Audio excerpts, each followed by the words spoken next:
জুরাইজ ডাক শোনার পরেও মায়ের কথা জবাব দেয় না। দ্বিতীয়বার যখন আবার ডাক দেয়, আমার জন্য এক গ্লাস পানি নিয়ে আসো, জবাব দেয় না। তৃতীয়বার যখন আবার মা ডাক দেয় জুরাইজ রে, আমি মায়ের তৃষ্ণা লাগছে রে, আমার জন্য এক গ্লাস পানি নিয়ে আয়, এরপরও জবাব দেয় না। মায়ের আগান্বিত হয়ে গেল, ক্ষুধান্বিত হয়ে গেল, রবের দরবারে আবদার জানায়, ও দয়ার আল্লাহ, আমার জুরাইজের আমি 3বার ডাক দিলাম, 3বার আমার কথা শুনে নাই রে মাওলা। আল্লাহ গো, এই জুরাইজের তুমি একটা বেশ্যা নারীর ফিতনার মধ্যে না ফেলায়া দুনিয়া থেকে তুমি নিও না। মায়ে বদদুয়া দিল। মায়ে যখন বদদুয়া করে দেয়, চিল্লায়া বলো, কবুল করেন কে? কে কবুল করে? মায়ে যখন দোয়া করে কবুল করে কে? যদি বদদুয়া দেয় হবে কি হবে না? দোয়াও কবুল, বদদুয়া। দোয়া যেরকম দ্রুত কবুল হয়, বদদুয়া ঠিক তো দ্রুতই কবুল হয়। মায়ে বদদুয়া করলো, জুরাইজ আমারে গুরুত্ব দেয় নাই, তার 3বার ডাকলাম এক গ্লাস পানির জন্য, সে এক গ্লাস পানি আমার আইনা দেয় নাই। রাগ হইয়া, গুসা হইয়া বদদুয়া করিস। কয়েকদিন পরে জুরাইজ যখন ওই জায়গার মধ্যে বসে, এলাকার একটা বেশ্যা নারী আছে, ওই বেশ্যা নারী দরওয়াজার মধ্যে গিয়া করা আনারে, এই জুরাইজ দরওয়াজা ওপেন করে দাও। জুরাইজ দরওয়াজা ওপেন করে দেখে বেশ্যা নারী সামনে দাঁড়ানো। এই মহিলা, তুমি কেন আসলা? ওই নারী জানায় দেয় জুরাইজ, দুনিয়ার কেউ দেখে না, কোনো পক্ষী দেখবে না, কোনো মানুষ দেখবে না, তোমার মুরিদান দেখবে না, তোমার ভক্তরা দেখবে না, কোনো মানুষ দেখবে না, কেউ দেখবে না। এই পাহাড়ের চূড়ায় শুধু তুমি আর আমি, চলো না একটু জেনার কাজের মধ্যে লিপ্ত হয়ে যায়। জুরাইজের কয়, তুমি চাইলে আমার সাথে অন্যায় কাজের মধ্যে লিপ্ত হতে পারো, একটু অপরাধে লিপ্ত হয়ে যাইতে পারো। জুরাইজ জানায়া দেয়, এই বেশ্যা নারী, না না, এই জায়গায় আমি পাহাড়ের মধ্যে আছি, কোনো পক্ষী দেখবে না, কোনো মানুষ দেখবে না, কোনো পিপিলিকা দেখবে না, কোনো প্রাণী দেখবে না, কেউ যেখানে নয়, ওই জায়গায় একজন আছে, চিল্লায়া বলো তার নাম। আহুয়া মাআকুম আইনামা কুনতুম, বান্দা তুমি যেখানে যাও এই জায়গায় আল্লাহ। এই চিন্তা নিয়ে জুরাইজ সঙ্গে সঙ্গে জানায়া দেয়, না না, আমি তোমার সাথে কোনো অন্যায় কাজের মধ্যে লিপ্ত হতে পারি না, আমি তোমার সাথে জেনার কাজের মধ্যে লিপ্ত হতে পারি না। এই বেশ্যা মহিলা, তুমি এখান থেকে চইলা যাও। ও যুবকেরা, দরওয়াজা বন্ধ করে দিয়া তোমার মোবাইলের মধ্যে রাত 12টার পরে কি অন্যায় করো, রাত 1টার পরে কি অন্যায় করো, বাবা জানে না, তোমার মা জানে না, তোমার কেউ জানে না, বন্ধু বান্ধবেরা জানে না। ও বান্দারে, কেউ জানে না, কেউ দেখে না, একজন তো দেখে, চিল্লায়া বলো তার নাম। কে দেখে? আল্লাহ দেখে। এই জন্য আল্লাহ দেখে চিন্তা নিয়ে বান্দা আগায় যাও। জুরাইজ মনে মনে ভাবে, দুনিয়ার কেউ দেখবে না, আল্লাহ তো দেখবে, কোন জেনার কাজের মধ্যে লিপ্ত হতে পারি না, যাও পাহাড় থেকে নেমে যাও। ধমক দিয়ে তারা কি করছে? ধমক দিছে। বেশ্যা নারী কয়, রং নাম্বার ডায়াল করলাম। কি নাম্বারে?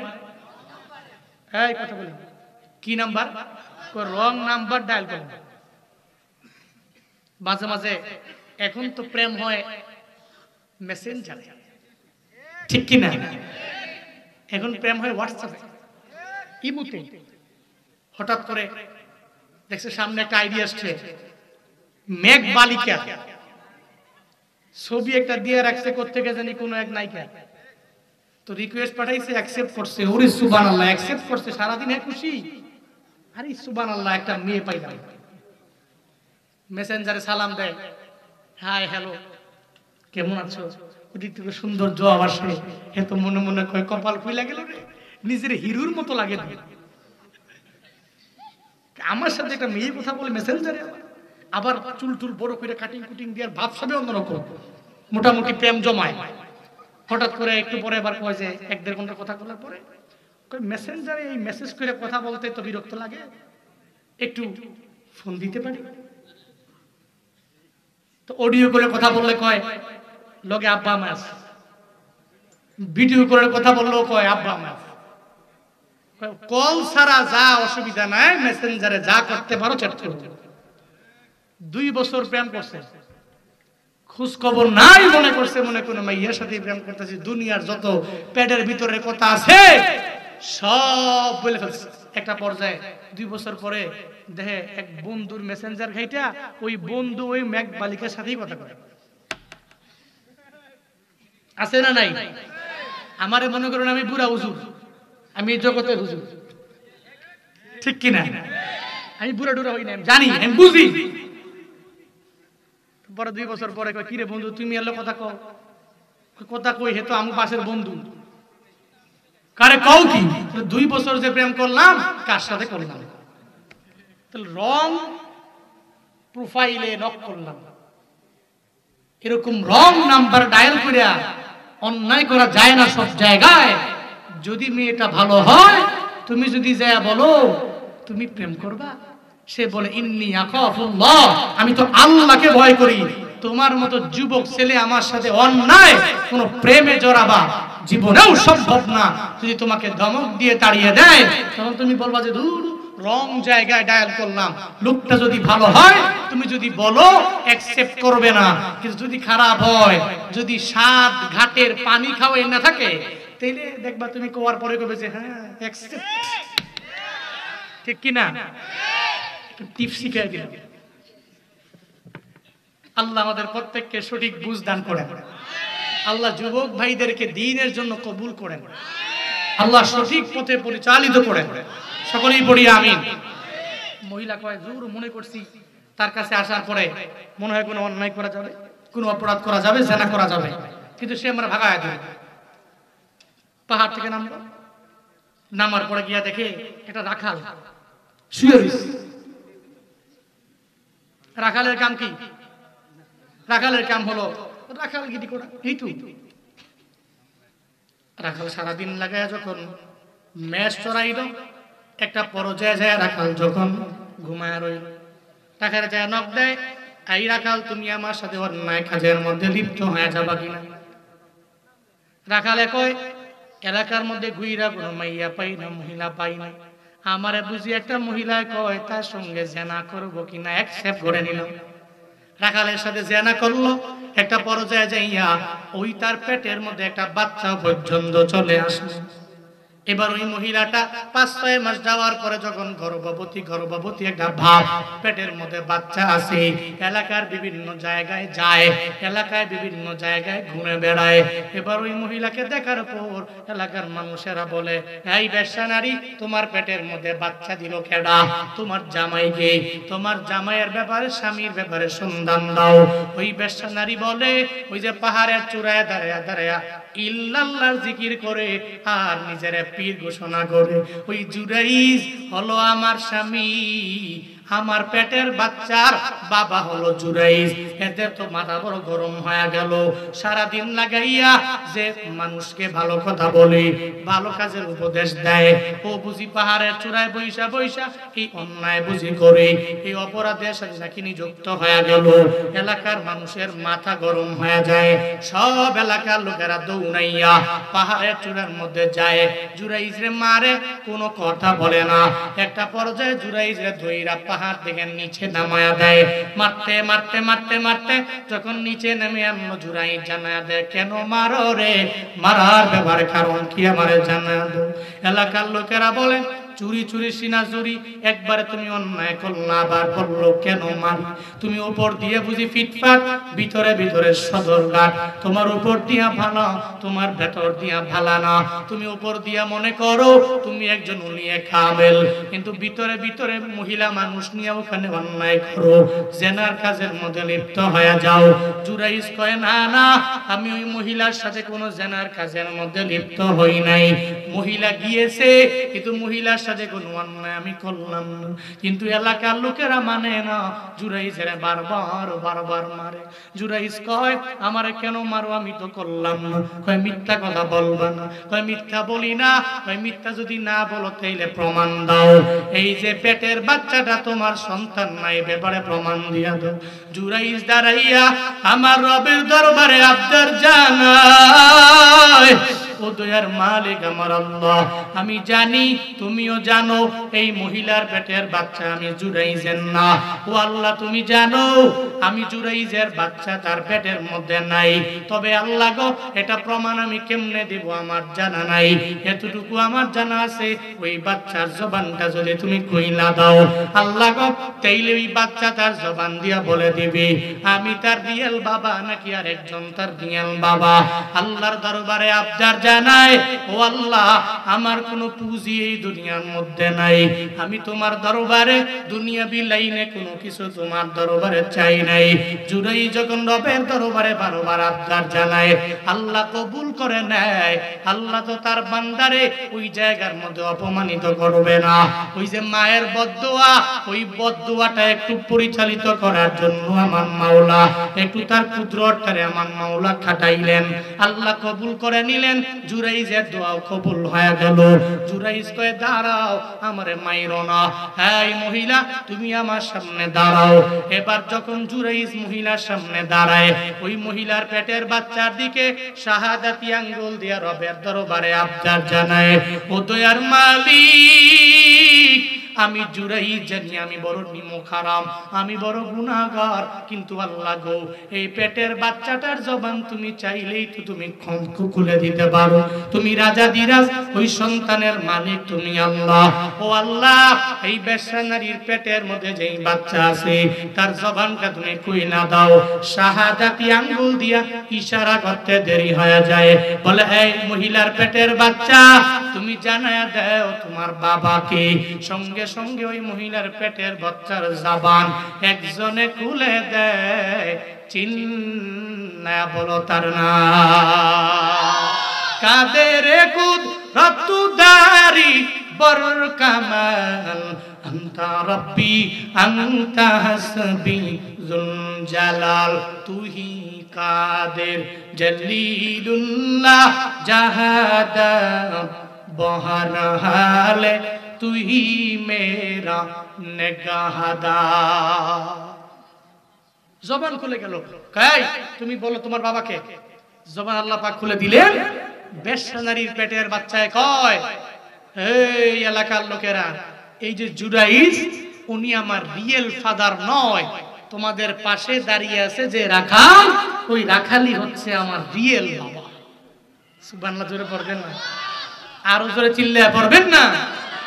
কি বুঝাতে চাইলাম? নবী বলছেন, এই সাহাবীরা জীবনে কোনদিন আব্বা আম্মা থেকে বদদুয়া নিয়ে চলবে না।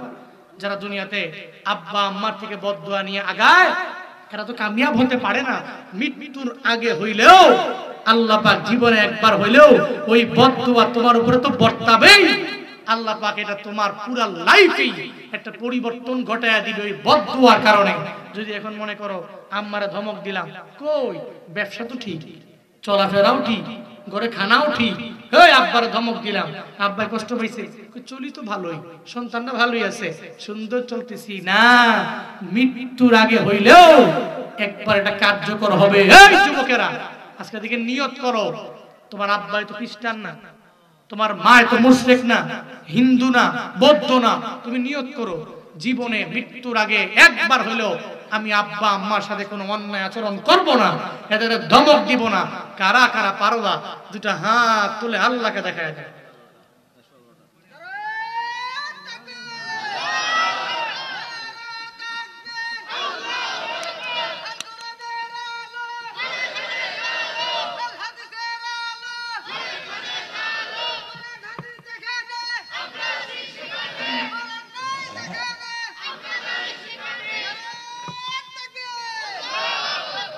আল্লাহ আমাদের প্রত্যেককে আব্বা আম্মা দোয়া নিয়ে চলার তৌফিক দান করেন, সকলেই পড়ি আমিন। আরো জোরে পড়েন আমিন, আর একটু আওয়াজ করে আমিন।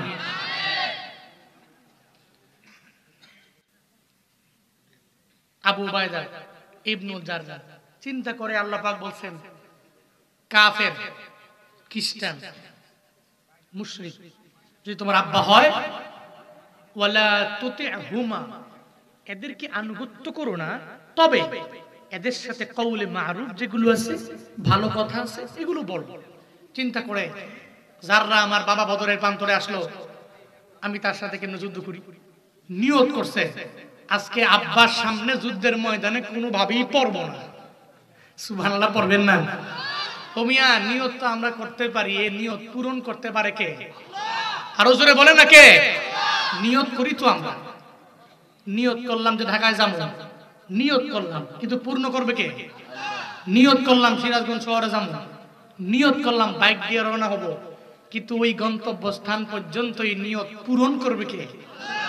আমরা পারি না। আবু উবাইদা ইবনুল জাররাহ নিয়ত করে নেয়, জাররার সামনে আমি পড়বো না। আল্লাহ কয় আবু উবাইদা, না না, তোমার বাবার সামনে তো আমি আল্লাহ তোমারে ফালায়া দিই।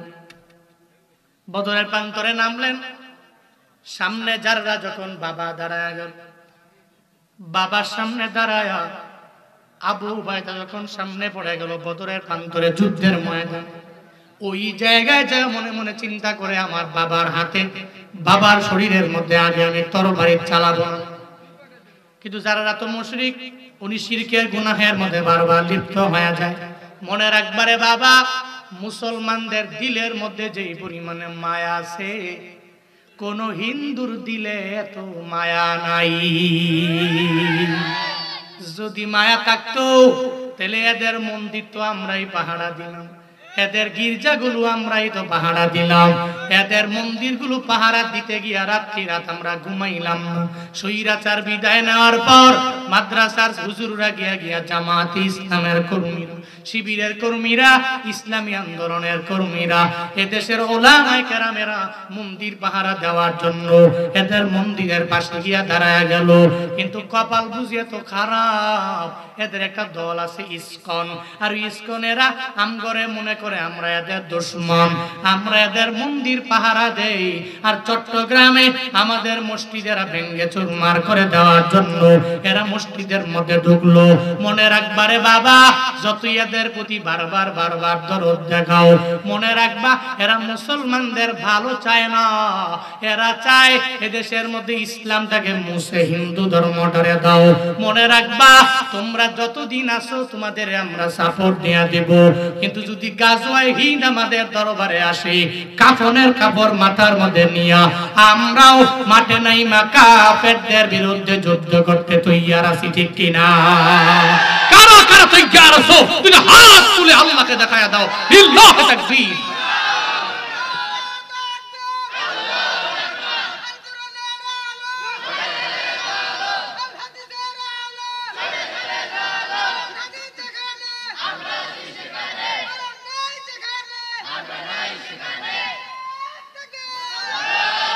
মুসলমানের এই দেশে ইসকনের ঠাই নাই, ইসকনের পক্ষে যারা এদের কোনো রক্ষা নাই। মুসলমানের এই দেশেতে ইসকনের ঠাই নাই, ইসকনের পক্ষে যারা এদের কোনো রক্ষা নাই। এই দেশেতে থাকতে হলে কোরআন মানতে হবে, কোরআন না মানবে যারা বিতাড়িত হবে। দুর্গতমে সামনে চলো, বজ্রকণ্ঠে আওয়াজ তুলো, সবে মিলে একই তালে দাও না স্লোগান, লিল্লাহে তাকবীর, নারায়ে তাকবীর, দিন ইসলাম, দিন ইসলাম, জিন্দাবাদ জিন্দাবাদ। ইসলামেরই জন্য দেশের হয়েছে জন্ম, ইসলামের বিরুদ্ধে গেলে দেশ হবে ভিন্ন। ঠিকের আওয়াজ নাই, দূর বলে গেছো তোমরা। ইসলামেরই জন্য দেশের হয়েছে জন্ম, ইসলামের বিরুদ্ধে গেলে দেশ হবে ভিন্ন। ইসলামের বিরুদ্ধে যারা নিয়েছে অবস্থান, এই বাংলায় ঠাই হবে না, যাও হিন্দুস্তান। দুর্গতমে সামনে চলো, বজ্রকণ্ঠে আওয়াজ তুলো, সবাই মিলে একই তালে দাও না স্লোগান, লিল্লাহে তাকবীর, নারায়ে তাকবীর, দিন ইসলাম, দিন ইসলাম, জিন্দাবাদ জিন্দাবাদ, আল কোরআনের আলো সংসদে জালো, আল হাদিসের আলো সংসদে জালো, লিল্লাহে তাকবীর। হিন্দুরা দেখবেন এদের অন্তরে মায়া নাই, এদের প্রতি আমরা মায়া করি, এরা মায়া করে না। আরে কাদের মন্দির পাহারা দিলাম রে তুমি করে। একটা হিন্দু এসে বলুক এদেশে হিন্দুরা সংখ্যালঘু, ঠিক কিনা?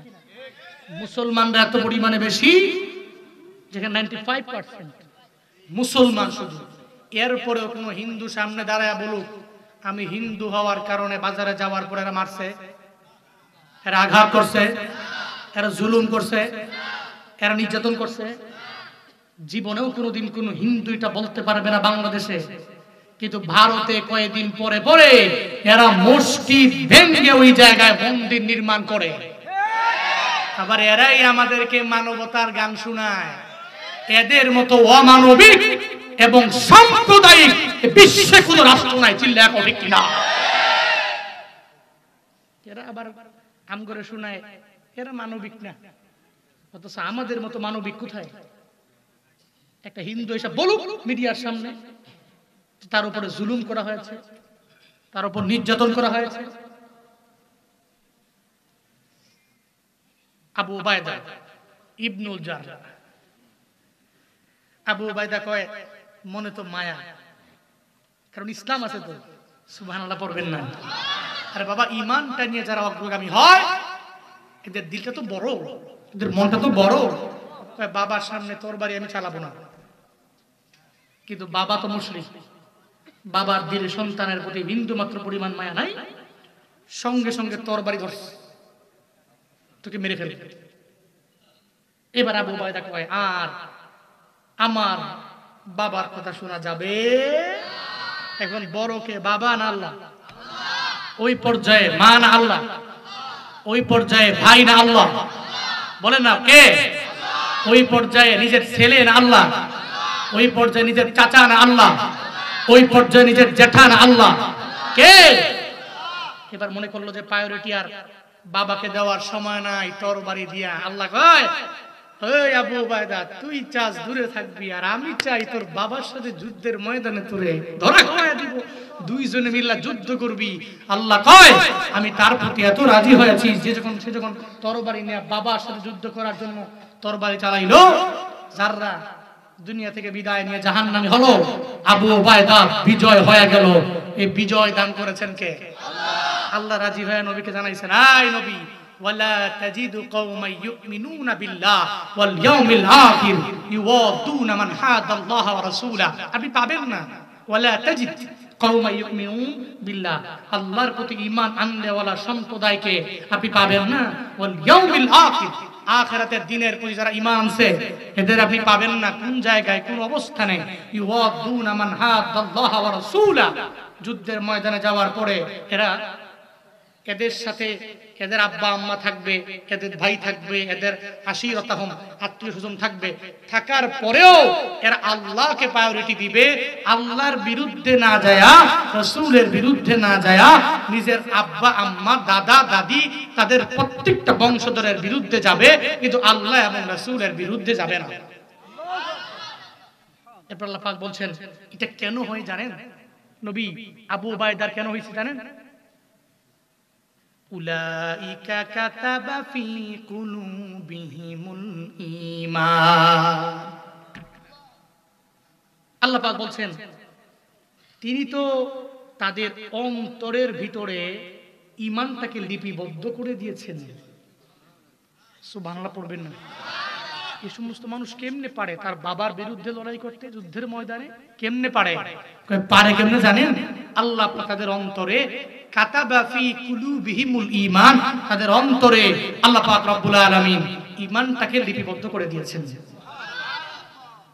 এরপর কি করেছেন? ওয়া আইয়াদাহুম বিরূহিম মিন, এমন কি আল্লাহ পাক রব্বুল আলামিন নিজ কুদরতি হাতে রূহটাকে আল্লাহ পাক তাদের ভিতরে আল্লাহর নিজের কুদরতি হাতে ঈমানের বলে বলিয়ান করে আল্লাহ নিজের হাতে সঞ্চালন করেছেন। আরো জোরে আওয়াজ করে সুবহানাল্লাহ। এবার আসেন প্রতিদান কি? ইউদখিলুকুম জান্নাতিন তাজরি মিন তাহতিহাল আনহার খালিদিনা ফিহা। এরা আল্লাহ পাক এদেরকে মায়া করে এমন এক জান্নাতে ঢুকাবে যে জান্নাতের তলদেশ দিয়ে নহর সমূহ প্রবাহিত হয়। এবার আসেন এদের প্রতি আল্লাহর মন্তব্য কি? রাদিয়াল্লাহু আনহুম ওয়া রাদু আন। আল্লাহ বলেন আমি আল্লাহ এদের প্রতি রাজি, এরাও আমি আল্লাহর প্রতি রাজি। এদের প্রতি আমি আল্লাহ রাজি আর এরাও আমি আল্লাহর প্রতি রাজি। এবার আসেন এরা কোন দলের? সব কিন্তু 22 নম্বর আয়াত থেকে বলছি এরা কোন দলের। উলাইকা হিজবুল্লাহ আলা ইন্না হিজবাল্লাহি হুমুল মুফলিহুন। কে আছেন হুজুর? যুদ্ধের ময়দানে যেতে পারি নাই, তবে এই জগতে যুদ্ধ নাই, তবে হুজুর আমি এই মাদ্রাসায় একটু শরীক হলাম, অন্তত পক্ষে জান দিতে পারি নাই, একটু মাল দিয়ে আমি শরীক হব। কেউ দোয়া টোয়া লাগতো না, বয়ান শেষ জামুগা দোয়া দিয়েছে। এখানে এমন কেউ আছেন হুজুর আমার দোয়া দরকার নাই? আছেন কেউ? কি গুনাহ নাই কেউ আছেন? গুনাহ কার কার আছে? কার কার গুনাহ আছে? গুনাহ আছে? আছে তো, গুনাহ আছে তো, নাই কার? তাহলে গুনাহ থাকলে তো দোয়া লাগবে। একটু বসেন, দোয়া দিয়া এরপর আমরা যাব, বলি ইনশাআল্লাহ। এতগুলা মানুষ কার দোয়া আল্লাহ কবুল করে বলা যাবে? বলা যাবে? যাবে যাবে যাবে। এজন্য একটু দোয়া কইরা এরপরে যাব। কে আছেন একটু অল্প টাইমে মাদ্রাসার জন্য? হুজুর আমি প্রধান বক্তার হাতে দেওয়ার জন্য বসে আছি। আমি জানি সিরাজগঞ্জে আমি বহুবার আসছি, আমি বহুবার আসি সিরাজগঞ্জে। আমার কালকের পরের দিন মাহফিল, হাট পাঙ্গাসি রায়গঞ্জে, এরপরে 8 তারিখে আবার সলঙ্গায়, এরপরে এই মাসের লাস্টে আবার সিরাজগঞ্জের 3-4টা প্রোগ্রাম আছে, আবার জানুয়ারিতে প্রোগ্রাম আছে, জানুয়ারির মাঝামাঝি, ফেব্রুয়ারি শুরুতে আবার প্রোগ্রাম। সিরাজগঞ্জে প্রোগ্রাম দিয়ে ভরপুর। হ্যাঁ, প্রতিদিন আমার কাছে মনে হয় খালি ফোন যায় সিরাজগঞ্জ থেকে 4-5টা, খালি এই জেলা থেকেই হুজুর বয়ান দেওয়া লাগবে। এই জন্য সিরাজগঞ্জের মানুষ আপনারা আমি জানি প্রধান বক্তার হাতে দেওয়ার জন্য অনেকে বসে আছেন। কে আছেন হুজুর এই মাদ্রাসায় শরীক হব?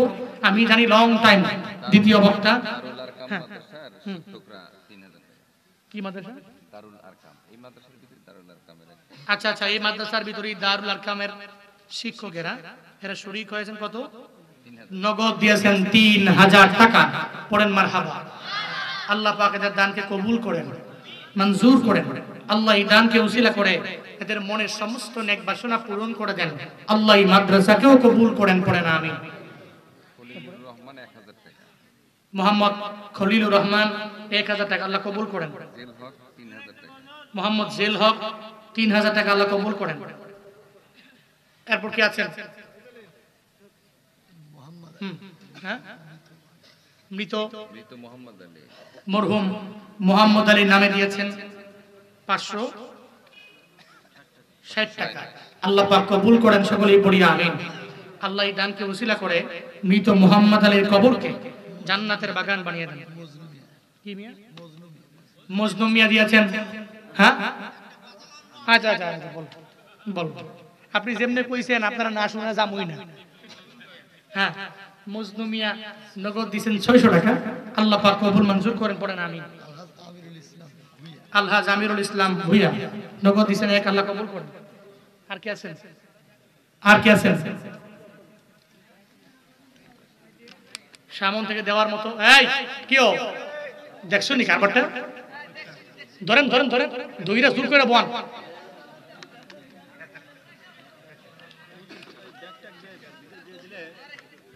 আচ্ছা, ব্যাগ ব্যাগ রুমাল, এটা হইলো এমদাদুল হক মাস্টার। কত? 2000 টাকা আল্লাহ পাক কবুল করেন। পড়েন আমিন। ব্যাগ দাও। ব্যাগ নিয়ে যাচ্ছে যে যা পারেন। আমার মা বোনদের প্যান্ডেলেও যাবে। মা বোনদের প্যান্ডেল তো আসছি, মনে হয় আগামীকাল প্রোগ্রাম রাজশাহী হবে, না হয় উত্তরবঙ্গের কোনো একটা জেলার মধ্যে হবে। প্রোগ্রামে যাওয়ার পরে আমার টেলিফোন করে বললো আমার বাসার মধ্যে থাকবা বন্ধু। আমি বললাম না না, কালকে আমার ঢাকায় গিয়া বয়ান ধরা লাগবে। আমার বন্ধু আমারে কয় কেমনে পারো, কেমনে দৌড়াও, কেমনে দৌড়াও। আমরা একবার যদি বাসে কইরা ঢাকার মধ্যে যাই 3 দিন ঘুমানো লাগে, এরপরে ঘুমাইয়া এরপরে আর এক জায়গায় যাওয়ার জন্য রওনা করি। একদিন সফল করলে মনে হয় পুরা বডিটাই টায়ার্ড হয়ে গেল, ক্লান্ত হয়ে গেল। কেমনে পারো তোমরা? আমি তার জবাব দিলাম আমার ইলমের পাওয়ারে আমি দৌড়াই না রে, আমার আমলের পাওয়ারে আমি দৌড়াই না, আমার ইলমের পাওয়ারে দৌড়াই। গত স্বৈরাচার থাকা অবস্থায় ভারতের সাথে সম্পর্ক অনেক ভালো, ইলিশ দেওয়ার বেলায় আছে, আর এরা আছে হলো কিভাবে পানি দিয়ে বন্যার মাধ্যমে আমাদের ফেনী নোয়াখালী ডুবাইয়া দেওয়া যায়। এর মানে বোঝা গেল এরা উপর দিয়া ফিটফাট, ভিতরে উপর দিয়া কার পুরো বন্ধু, আমার বন্ধু দেশ, পাশের দেশ। আরে মগাই কয় কি, হিন্দু জীবনেও কোনো মুসলমানের বন্ধু হতে পারে? একজন কাফের মুসলমানের বন্ধু হতে পারে? পারে পারে পারে পারে পারে। কোন হিন্দু, কোন বৌদ্ধ, কোন খ্রিস্টান, অন্য কোন ধর্মের লোক কোন মুসলিমের বন্ধু হতে পারে না। নিষেধ কি জুনায়েদ আল হাবিব করছে না আল্লাহ পাক করছেন? আরো জোরে বলেন, কে করেছেন? আল্লাহ পাক করেছেন। এই জন্য বন্ধু বানাবেন মুসলমানকে। এই যুবকেরা যারা স্কুলে কলেজে পড়ো, স্কুলে যাওয়ার পরে বন্ধু বানাবা, তোমার স্কুলের একটা মুসলিম বন্ধুকে বন্ধু বানাও। খ্রিস্টান বন্ধুকে আপন মনে করো না, হিন্দু বন্ধুকে আপন মনে করো না। একজন মুসলিম বন্ধুকে বন্ধু বানায় অগ্রগামী হও। অন্তত পক্ষে জীবনে কোনো উপকার না করতে পারলেও সে তোমার ক্ষতি করবে। এজন্য বন্ধুকে, মুসলিম না হিন্দু? নবীজির দুশমন আবু জাহাল, উতবা, সায়বা নবীজির দুশমন, নবীজির শত্রু। মনে মনে ভাবে মদিনায় তারা তাড়াইলাম, মনে করছে মদিনায় যাওয়ার পরে লোক টোক মনে হয় তার পাশে থাকবে না। ওমা যাওয়ার পরে দেখি সব দিক কালেমা পড়ে মুসলমান হয়, দল দিখালি দিন দিন বড় হয়। আবু জাহালের মাথা গরম। 1000 সৈন্য নিয়ে আসলেন বদরের প্রান্তরে। মদিনা থেকে 70 মাইল, কয় মাইল? মদিনা থেকে 70 মাইল দূরে বদর নামক প্রান্তরে 1000 আইসা নবীর কাছে চিঠি পাঠাইছে, হাই মুহাম্মদ, পারলে তোমার যত দলবল আছে এগুলা নিয়ে আসো, অস্ত্র নিয়ে আসো, ঘোড়া নিয়ে আসো, ওট নিয়ে আসো, পারলে আসো, যদি পারো তাহলে তোমার সাথে আমাদের আজকে যুদ্ধ হয়ে যাবে। রহমাতুল লিল আলামিন যখন এটা পেয়ে গেলেন, আমার মায়া নবী চিন্তায় পড়ে গেল। মায়ার নবীর মনে বড় চিন্তা, সাহাবায়ে কেরামকে যদি আমি বলি এই সাহাবায়ে কেরামেরা বদরে যাওয়া লাগবে, বদরের মধ্যে যাওয়ার পরে এরা তাকায় দেখবে এদের বাবা দাঁড়ানো অথবা ছেলে দাঁড়ানো অথবা ভাই দাঁড়ানো। সদ্য মক্কা থেকে হিজরত করে মদিনায় আসলেন, মাত্র মক্কা থেকে হিজরত করে মদিনায় আসলেন, এখনো বাবার কথা মনের মধ্যে মনে পড়ে, দাদার কথাও মনে আছে, নিজের ছেলের কথাও মনে আছে, ভাইয়ের কথা মনে আছে, আত্মীয়ের কথা মনে আছে। মায়ার নবী চিন্তা করে এদেরকে যদি আমি বলি বদরে যাওয়া লাগবে, বাবার বিরুদ্ধে যুদ্ধ করা লাগবে, দাদার বিরুদ্ধে তোমাদের যুদ্ধ করা লাগবে, তোমাদের ভাইয়ের বিরুদ্ধে তোমাদের যুদ্ধের ময়দানে যাওয়া লাগবে, এই কথা বলার পরে যদি আমার উম্মতেরা রাজি না হয়ে যদি আমি নবীরে জানায় দেয়, ও নবী আমার, আপনি আর আপনার আল্লাহ যুদ্ধ করার জন্য বদরে যান, আমরা যুদ্ধ করার জন্য বদরের ময়দানে যেতে পারি না। নবীর চিন্তা কেমনে আসলো? আল্লাহ পাক তো নবীরে আগেই জানায় দিয়েছে। হযরতে মূসা নবীর উম্মতের নাম হলো বনি ইসরাইল। আল্লাহ